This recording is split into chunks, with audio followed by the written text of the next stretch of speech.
Hai, Assalamualaikum warahmatullahi wabarakatuh. Bertemu kembali dengan saya, Tata Farahia. Kali ini kita masih akan melanjutkan pembahasan mengenai span factors ya, ditambah juga dengan linear combination. Yuk langsung aja.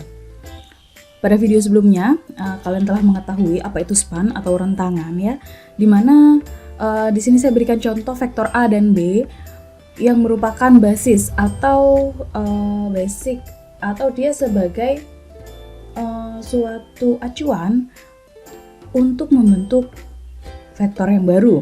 Nah, bagaimana membentuk vektor yang baru tersebut ya, atau membentuk span dari suatu vektor yang ada pada ruang vektor ya.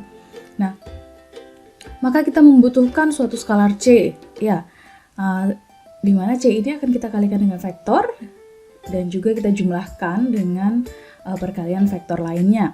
Nah, hal ini membentuk suatu linear kombinasi ya. Jadi ini adalah kombinasi linear antara vektor dan juga skalar yang menghasilkan suatu vektor baru yang masih ada dalam satu ruang vektor. Oke, mudah-mudahan kalian nggak bingung ya. Kita akan langsung coba aja dengan contoh soal. Oh ya, ini untuk yang 3 dimensi. Nah, sekarang contoh soalnya adalah jika saya memiliki vektor C ya, vektor A, saya definisikan suatu vektor baru aja, 1 dan 2, dan vektor B-nya adalah 4 dan 3 ya, dengan C-nya, C1 adalah 1 dan C1-nya 2 dan C2-nya adalah 1. Nah, kita akan lihat bagaimana kita mendapatkan suatu vektor baru yang masih dalam lingkup ruang vektor ya. Vektor W disebut sebagai span dari A dan B ya, jika linear kombinasi dengan C1 kali A ditambah dengan C2 kali B ya. Berarti 2 dikalikan 1 dan 2 ditambah dengan 2. Oh ya benar 2, sorry. 1 dikalikan dengan 4 dan 3. Nah, kan kita dapatkan 2 ditambah 4 ditambah 3, 6 dan juga 7. Nah, ini adalah suatu vektor baru, vektor W, di mana dia masih dalam satu ruang vektor. Oke. Kalau kita coba gambar.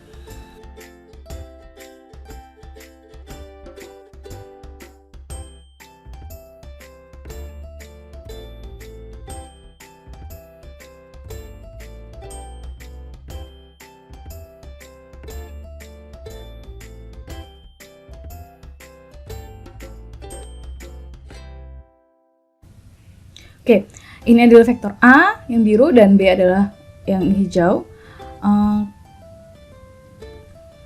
Kalau C-nya masing-masing 1 ya, maka hasil penjumlahan ini adalah vektor A plus B yang merah ini. Nah, sekarang kalau kita span, kalau kita kalikan yang A dengan suatu konstanta, ya kita kalikan dia, jadi dia menjadi 2 kali lipat, 2,42 dan di sini ada 4 ya. Maka vektor A itu akan kita teruskan sampai ke sini ya. Ini adalah vektor C1 kali A yang ungu ini. Nah, jadi span itu dia masih merupakan perpanjangan dari vektor yang ada ya. Hanya dia lebih memanjang atau memendek atau berganti arah gitu. Terus yang B dia tetap ya, yang B tetap. Maka kita akan mencari vektor W-nya itu dari penjumlahannya. Maka kalau kita jumlahkan dia seperti ini. Ini adalah vektor W. Oke, mudah-mudahan kalian bisa paham ya. Sekarang kalau kita balik ya. Jadi kita ketahui linear kombinasi, kita ketahui vektor W-nya. Jadi W-nya kita ketahui sebagai 14 dan 13 ya, sedangkan A-nya sama 1 dan 2, B-nya sama yaitu 4 dan 3. Sekarang yang dicari adalah C1 dan C2. Oke, nah bagaimana kita mencarinya? Karena ini 2 dimensi, gampang sih, kita akan gunakan eliminasi dan substitusi.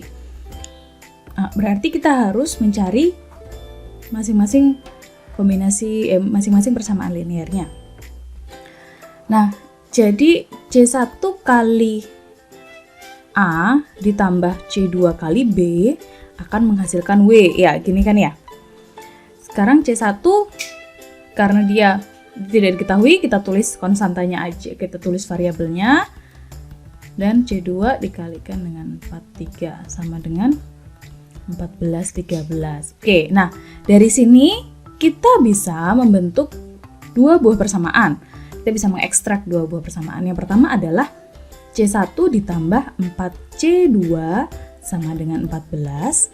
Lalu 2C1 ditambah dengan 3C2 sama dengan 13. Oke, kita sebut ini persamaan 1 dan kita sebut ini persamaan 2. Oke, seperti persamaan biasa ya. Nah, maka kita akan lakukan eliminasi untuk mencari masing-masing variabelnya. Jadi kita akan kalikan persamaan 1 dan juga persamaan 2 tetap ya. Maka akan menjadi 2C1 ditambah 8C2 sama dengan 28. Dan di sini 2C1 ditambah 3C2 sama dengan 13. Oke, kita akan kurangkan sehingga nanti C1-nya akan hilang. 8 dikurangi 3, 5C2 sama dengan 28 kurangi 13, 15. Sehingga C2 adalah 3. Oke, sudah dapat C2 adalah 3. Setelah itu kita masukkan 3 ini ke dalam persamaan yang pertama. C1 ditambah 4 kali 3 sama dengan 14. Maka C1 sama dengan 14 dikurangi 12.